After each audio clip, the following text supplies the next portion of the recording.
Good afternoon, thanks.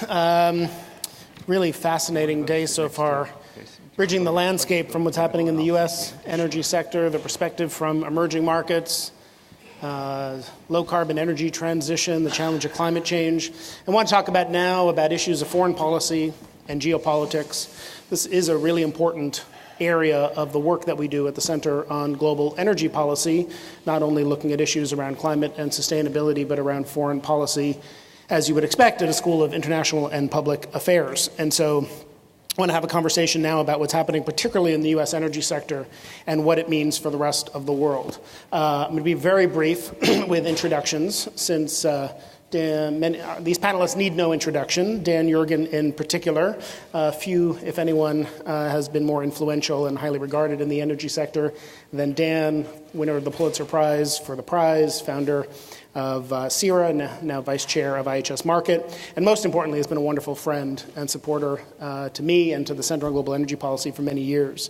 My friend Meghan O'Sullivan, who's the Jeane Kirkpatrick Professor of Professional Practice at the Kennedy School and director of the Geopolitics of Energy project there. She's just fantastic, and she's an award-winning author. Her third book is explicitly on the topic of our panel, Windfall: How the New Energy Abundance Upends Global Politics and Strengthens America's Power. That came out in September 2017. It's on my syllabus. I recommend it to all of you. She previously served in the George W. Bush White House as Deputy National Security Advisor for Iraq and Afghanistan. Frank Fannin is the Assistant Secretary of Energy for the Bureau of Energy Resources at the State Department, has done wonderful work to continue to elevate the impact and the role of this important office at the State Department, created in the last administration. He oversees U.S. foreign policy on issues that fall at the intersection of energy and national security.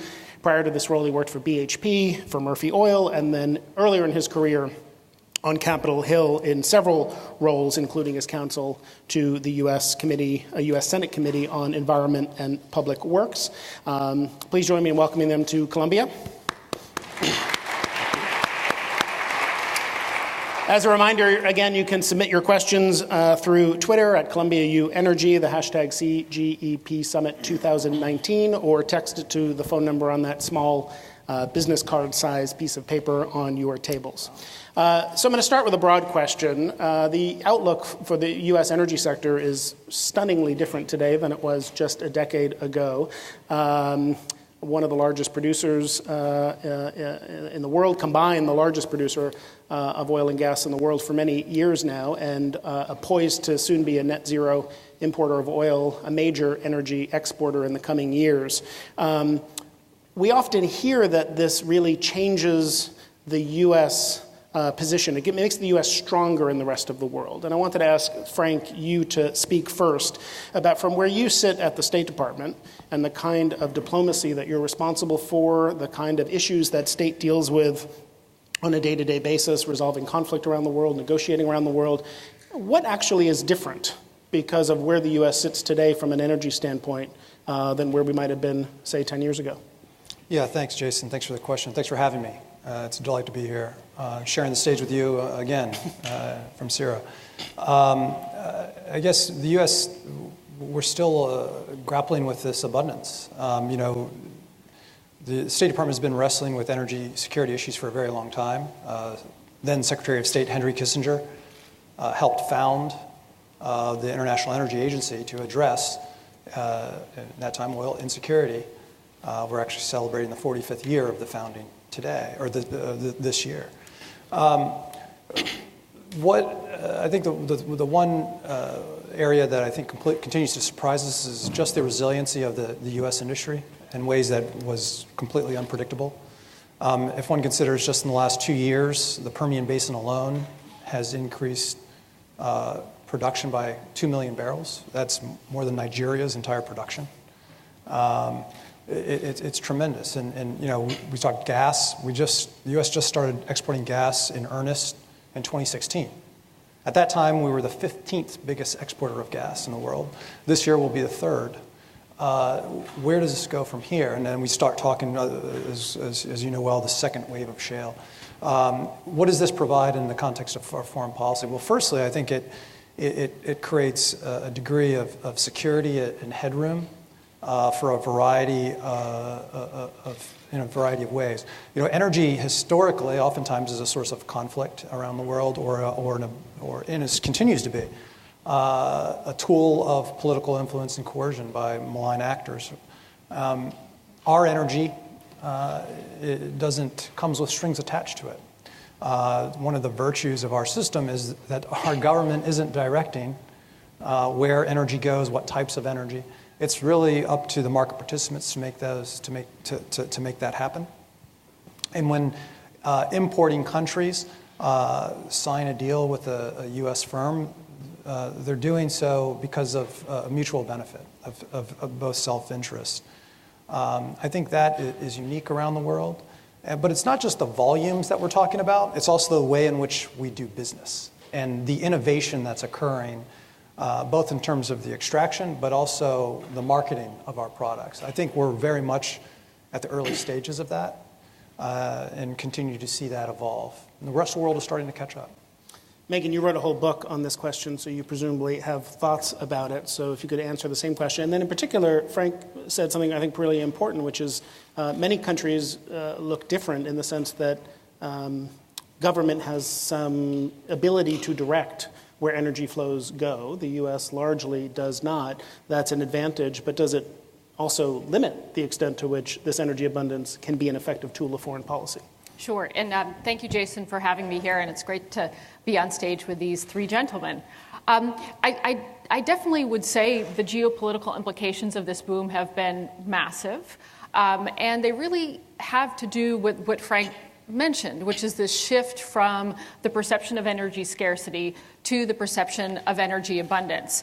And when we ask who is the greatest beneficiary of this shift, most often America is cited as the obvious biggest winner for reasons that Frank suggested, because we can see it most evidently in the United States in terms of exports, in terms of improved economic situation.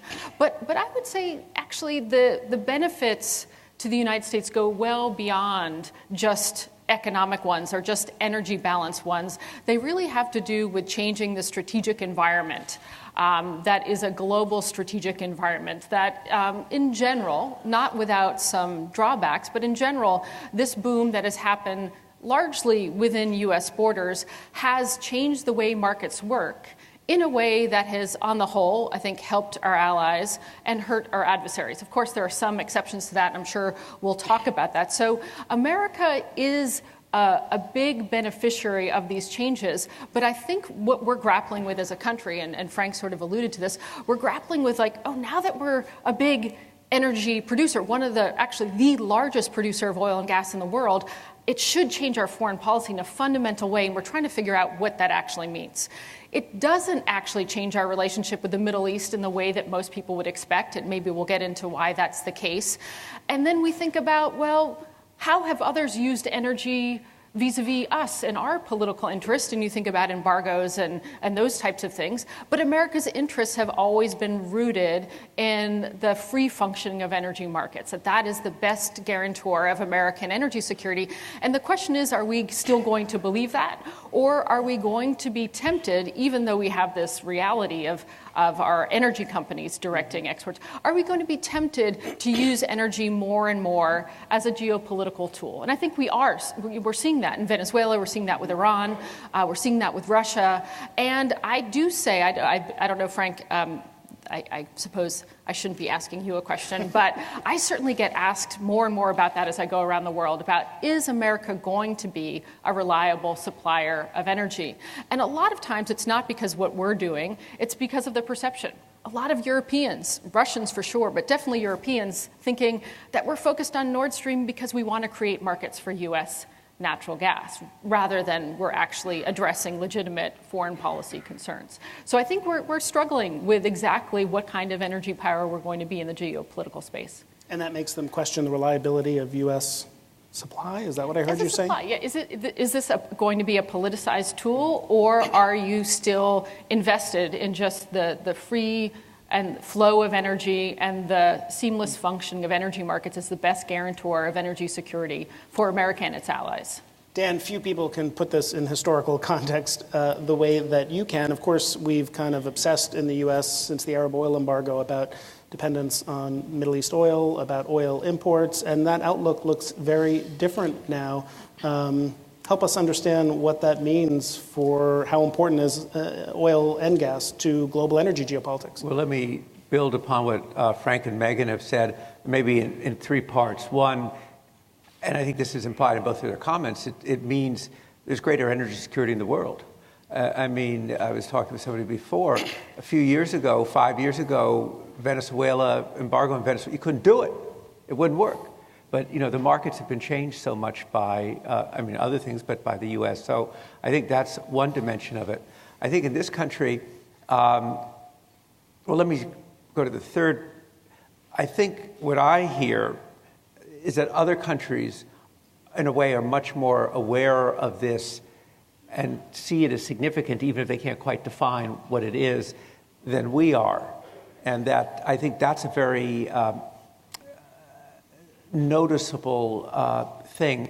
If we go a little history, if we go back to 2008, 2009, that financial collapse was sort of proof of the what was called the decline of the United States. We were no longer the model of the world. We no longer should be advising other people on how to run their economies, et cetera, all of that. And kind of the U.S. was going down. Well, I think this has been a very important factor in the rest of the world in terms of the reassertion of the United States and leadership of the United States in a way that wasn't expected. But I think in this country, it's actually, I don't think it's as well recognized how significant it is and what's really happened. I mean, people in this room will know the numbers and so forth. It's not really recognized, and it's not really recognized the economic impact it's had on this economy, not just in the energy-producing states, but in Ohio and Michigan, in states where people produce equipment and so forth. This has been a very big source of capital investment in the United States, and and that's had an impact as well. So, kind of three different dimensions. Meghan, can you just say a quick word about how the oil and gas markets are different? And when you look at U.S. LNG exports and where that might be headed in terms of continued growth, Russia, Europe's dependence on Russia gets a lot of attention. But how do you see the impact of U.S. LNG into the global market? What impacts is it having? Sure. And let me address that by saying what everyone here knows, that America is a big contributor to this growth in LNG, but that it's not exclusively because of America's growth. There are other countries contributing to this growing supply and the forecasts that we see. But here again, I would highlight that, and this goes back to Dan's point about common knowledge about the energy world and its geopolitical implications. There's so much focus on price, but actually a lot of the geopolitics have to do with changing how markets work. And so the American LNG trade really has contributed to changing how global markets work. And I think we're going to see more and more of that. We've already seen little snippets of it in creating a more fluid global market, or kind of taking the regional markets and making them more integrated. I think that trend will continue because U.S. LNG doesn't have destination clauses. I think that encourages other developments in LNG markets. And I definitely think that these trends collectively empower the consumer over the producer. And so I think that is the big shift that we're going to see. But if we just think about not just US LNG, but LNG in general, we're looking at a world, I guess the IEA predicts that I think it's 2030, more of the world, maybe it's 2040, more of the gas traded in the world will be LNG than piped. And so if we think about the geopolitical implications of that. I think it's 2025. Is it 2025? Okay. All right, well, that bears. That's closer. That's closer. Well, the point remains, regardless of the actual date it's projected to happen, is that essentially if you imagine a world where more people, more countries are consuming their LNG, or they're consuming their natural gas from LNG, you don't need those political relationships at other ends of the pipeline. And so this greatly empowers consumers over producers, and it greatly changes geopolitics. Other technological advances in LNG has meant that just in the last 10 years, we've seen a dramatic increase in the sheer number of countries that export gas, but more importantly, import gas. So you have new energy sources that weren't viable for a lot of countries years earlier on. So I think that this move, not only to America becoming the third largest exporter of LNG this year, but to LNG becoming the more, dominant way in which countries get internationally traded gas has massive geopolitical implications. And it's not just for Russia, it's for other parts of the world as well. You were nodding your head, Frank, as Meghan was talking, and so I want to give you a chance to weigh in on that, but also to note that, Europe has said we'll take U.S. LNG if it can compete. Nord Stream 2 is facing some hiccups, but it's still moving forward. China has said we'll take U.S. LNG, but not if we're in a trade war. So how do you actually see the LNG kind of diplomacy that state is engaging in playing out right now? Well, in terms of Europe, we are advancing continued push for transatlantic energy security. And what does that mean? Energy security, we define it as diversification of energy types, supplies, and routes. Russia uses, as I made the contrast between the way in which U.S. companies operate without strings attached, Russia uses its gas for political influence. We know that. We can also talk about the effects on the continuing destabilizing effects of Ukraine in the gas context. But what Russia is seeking to do, and it's not, we speak rightfully quite a bit about Nord Stream 2 and the multi-line Turkish Stream, but it's also with respect to nuclear power. They're in a race to sign up long-term deals with importers of energy in Europe because they see what's coming, and they don't like it. They see the evolution of U.S. gas in terms of volumes coming online now. Well, it's already there, but also the second wave that's been talked about. We're poised to double recovery rates in some of our most prolific basins in the United States within the next 3 years. Small modular reactor design could be commercial within 5 to 8 years. Russia wants to lock in these 50-year agreements that are pipeline infrastructure and new nuclear facilities because they seek to deny countries the opportunities that we're going to bring them. And not just the U.S. In the Eastern Mediterranean, new gas finds, new discoveries are coming online. There's a whole development dynamism that's occurring there in terms of potential for export to Europe. Through Egypt exports and then Greek receiving terminals. There's a lot in the offing right now. So that's very much in the race. What we're seeking and we continue to promote is making sure that there's the appropriate kind of transparency and enabling environment for countries to be open to these diversification opportunities. Dan, again, sort of putting the historian hat on, and we've given the changes in the oil market, does OPEC matter today the way it used to? I don't think it matters in the way it used to, but I think it's a player, and it was a engine of confrontation. Why the IEA was set up was to counterbalance it. Now you have this head of the IEA and the head of OPEC sitting down and doing discussions like this together. So I think it's kind of become a balancing tool. Of course, when you look at the members of OPEC, they have a lot of problems because there's quite a diverse group in OPEC. But I think it's a player, but not in the way it was before. I think one other thing to add that follows from just what Frank was saying, and also Meghan, is we do think energy security diversification. The other thing I think that's important for energy security is well-functioning markets. They provide the way to respond and balance. And I think what we've heard from both our colleagues up here is that movement to, as a result of the impact of the U.S., more market-oriented markets. Yeah, and I'll just put a plug in for one piece of research we put out at the very end of last year looking at how U.S. LNG has affected Russia's foreign policy and Gazprom's pricing strategy, and found exactly that Gazprom is being forced to participate in the European market more like a market actor, renegotiate contracts. Market forces are working, and that is a really powerful impact, I think. Frank, I was talking about OPEC a minute ago, so politicians of both parties have derided OPEC for many decades, and there's been legislation on Capitol Hill that would remove the sovereign immunity protection that OPEC countries have from antitrust action. That's been there for many decades too. Presidents of both parties, Obama and Bush, have opposed it because of the other negative impacts it might have on U.S. foreign policy considerations in the region. Can you just talk about where you see that from where you sit at the State Department? Well, thank you for that question, Jason. I would be remiss to provide comment on the independent, separate legislative branches' actions.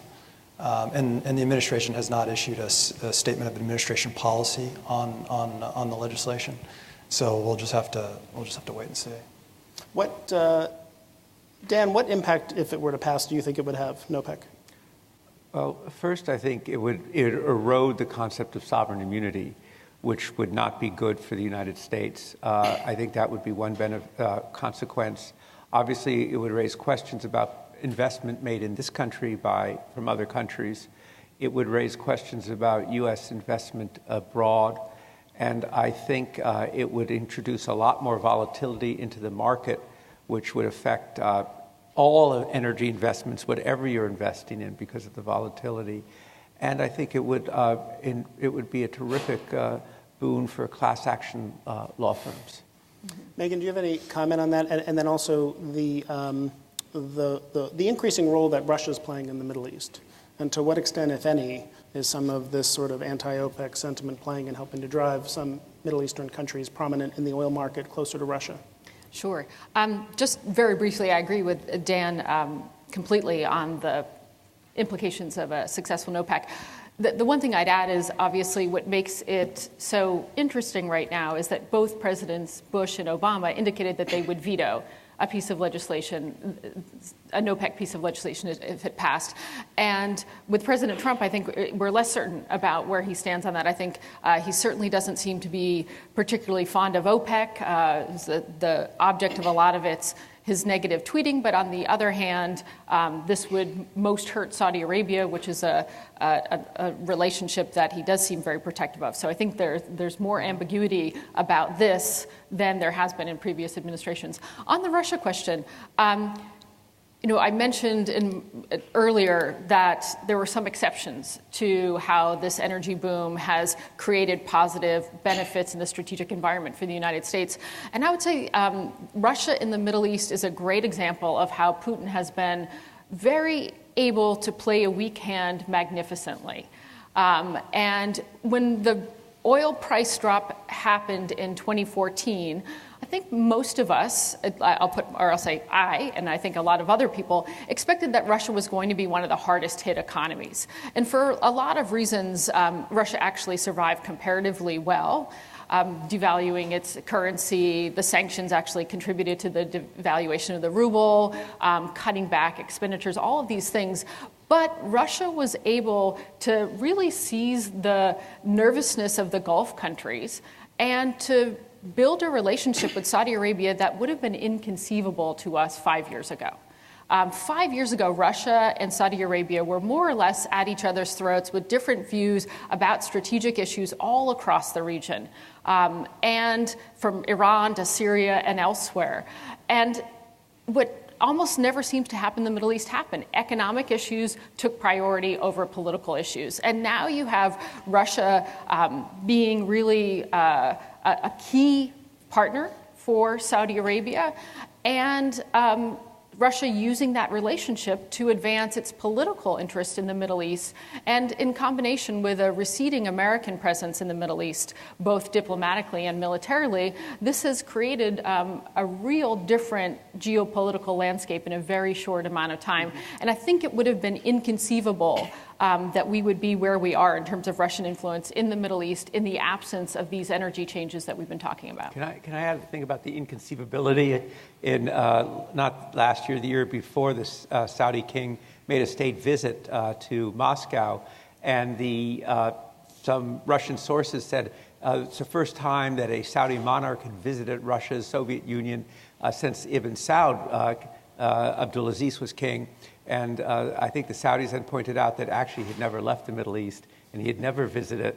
The Soviets did think when Saudi Arabia was formed in 1932 that they could form an alliance with Ibn Saud and that Saudi Arabia would become the vanguard of the socialist revolution in the Islamic world. It didn't work out that way, and the ambassador and the whole diplomatic staff who were sent to Saudi Arabia ended up in gulags or worse. And for as long as I'm plugging wonderful reads for more on kind of what's happening in Russia now under Putin, a great new book, Putin's World by Angela Stent, who happens to be Dan's wife, which just came out, and she'll be here in a few weeks at the Energy Center talking about it. Frank, I promised to limit the number of questions I suspect you may be reluctant to answer, but and I'm not. I suspect you will not tell us what's going to happen in May when the administration has to decide whether to issue waivers again for Iran sanctions. But let me ask the question this way, which is. This president has not been shy on social media about his desire to see lower energy prices rather than higher energy prices. And oil prices have risen recently, and market fundamentals suggest to me they may rise a bit further at least. So how important is the oil price and the fundamentals in the market to the decision that the administration needs to make about whether to take a harder line toward pulling Iranian oil off the market? So in terms of our calculus at the State Department, what we look at is whether there's sufficient volumes available in the market to offset Iranian barrels being taken off the market. And we continue to... At some price, the answer is yes. Go through that evaluation and on a very frequent basis, taking into consideration the totality of other policy interventions as well as other factors, uncertainties that we see in global markets. What we also do, I think it's important to underscore that the target of our Iran maximum pressure campaign is the Iranian regime. The target are not importing countries.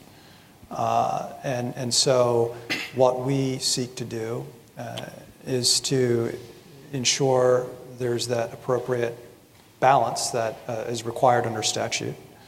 And so we're engaged as a matter of course with producing countries around the world who provide that level of confidence that there are those sufficient volumes. One of the other countries where the U.S. is also pulling supply off the market using sanctions as a tool is Venezuela. Can you talk a little bit about where you see the Maduro regime right now? Do you see signs that it may be headed toward transition there? And if not, what additional tools does the administration have to apply more pressure on Maduro in what's a really tragic situation in that country? It is a tragic situation. I spoke in Miami at the International Economic Forum, and this was, of course, a subject of considerable discussion, and then went to Peru last week, and of course, speaking about the tragedy. Peru has absorbed over 700,000 Venezuelans. This incredible diaspora that's occurring in the region. It's a real. And that's on top of the Colombia. Absolutely, absolutely. No, and Brazil is absorbing. There's an enormous effect that's occurring. I think going back, when Maduro took power, Venezuela, of course, PDVSA was once kind of one of the shining stars of NOx around the world. And when Maduro took power, PDVSA was producing about 2.5 million barrels. When the U.S. imposed sanctions on Venezuela, it's less than 1 million. That was because of the Maduro regime just looting PDVSA, sacking the competencies of the country, and just lining his own pockets. So we thought it was critically important that we deprive his ability to continue to do so, in particular in support of the legitimate President Guaido. And so we thought it's critically important to cut off the source of revenue. A lot of that was coming from the United States. We continue to encourage other countries around the world to not do business with the Maduro regime to enrich their pockets. And we also speak to multilateral organizations. And we're very pleased to this recently, the Organization of American States kicked out the usurper representing from the Maduro regime and brought on someone from the interim government. We continue that follows the Inter-American Development Bank. In terms of further actions, there's a suite of tools. We continue to revisit that all the time. We move forward with some action on Cuban cargoes as well. So we're watching, obviously, very, very tightly monitoring the space, and in concert with the 53 other countries who recognize the interim government. Meghan, if you were back at the NSC, what would you be advising on Venezuela?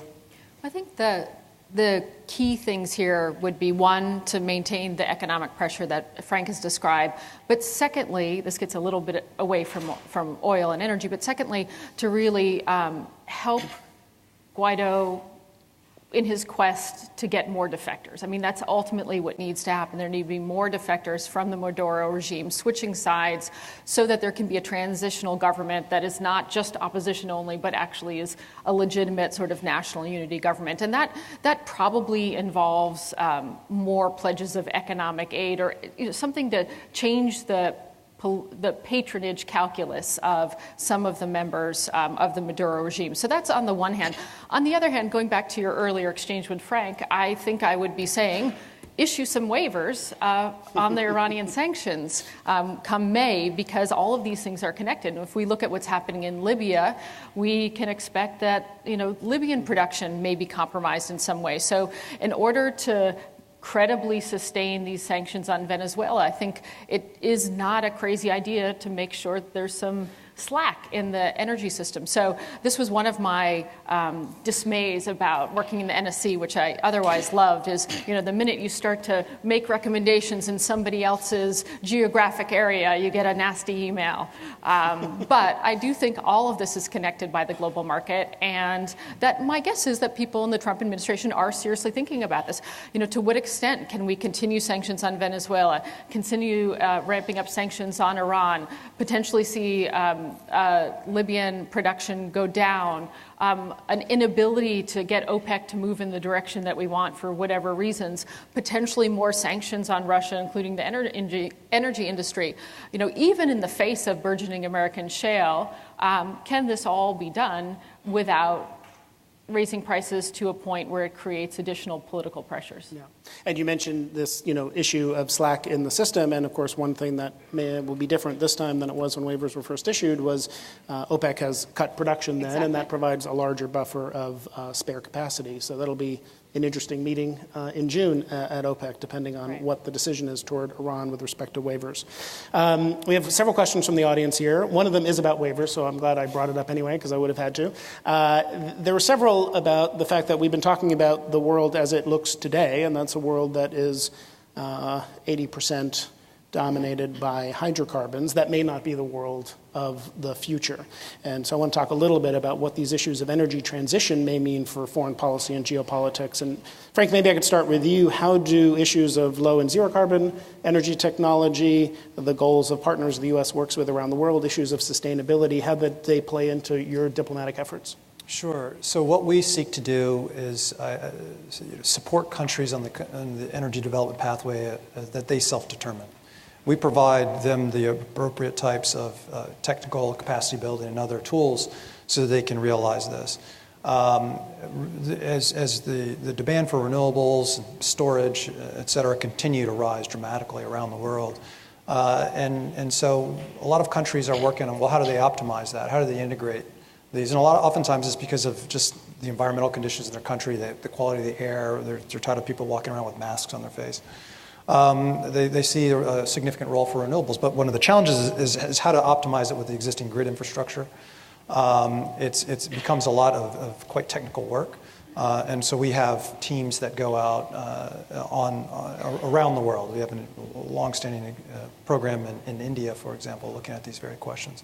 But it's something that we very much support. I think it's also, when we talk about oil and gas, the U.S. biggest producer, we're also the second largest producer of renewables. And so we do have a model to show, and we have technology to share.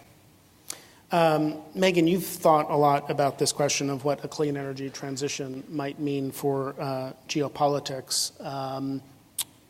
Just talk about it a little bit in all of its different aspects. And I know this is something you've thought a lot about. This is our favorite topic of conversation these days. I've thought a lot about how much the shale oil and gas revolution has changed global politics. And I would say it's very significant, and that was the subject of my book. But if that was a significant shift, how much more significant are the geopolitics of a very different energy landscape. So if we imagine a world where the energy mix is totally different, we're going to have very different geopolitics. But it's not only going to be the energy mix, it's going to be the whole energy system.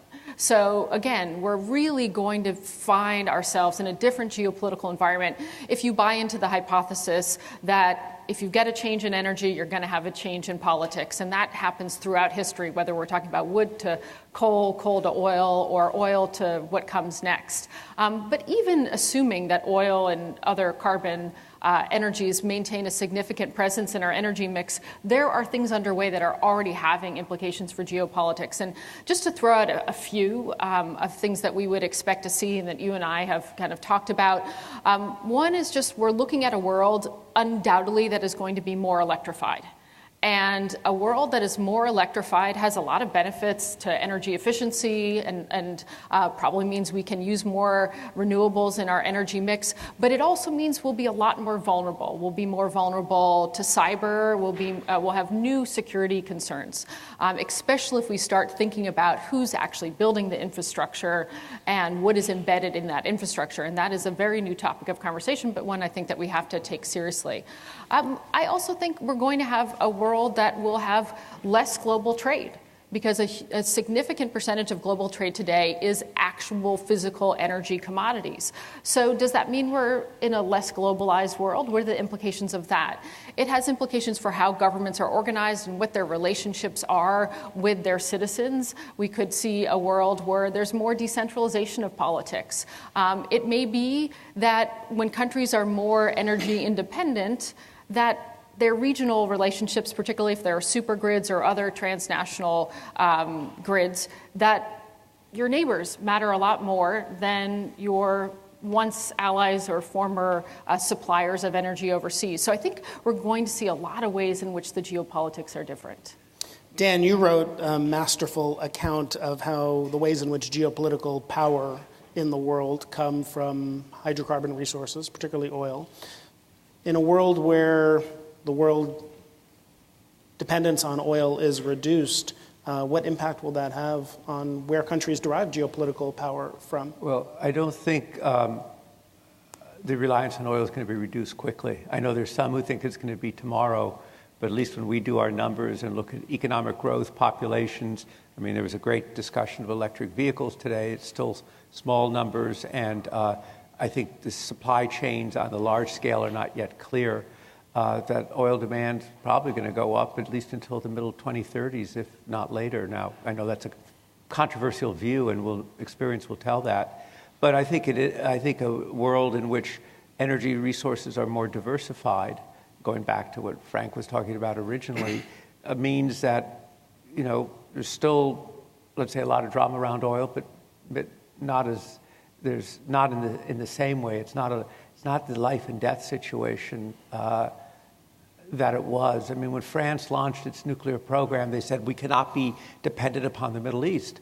Now they're going to go beyond nuclear. They'll have more renewables and so forth. So I think a more diversified energy mix is a solid foundation, not only for the world society, but for the world economy. And just quickly, do you think it means that the ability, if and more by energy... the way, natural gas is going to be growing. Right. It's going to grow 4%. LNG is going to grow 4% a year.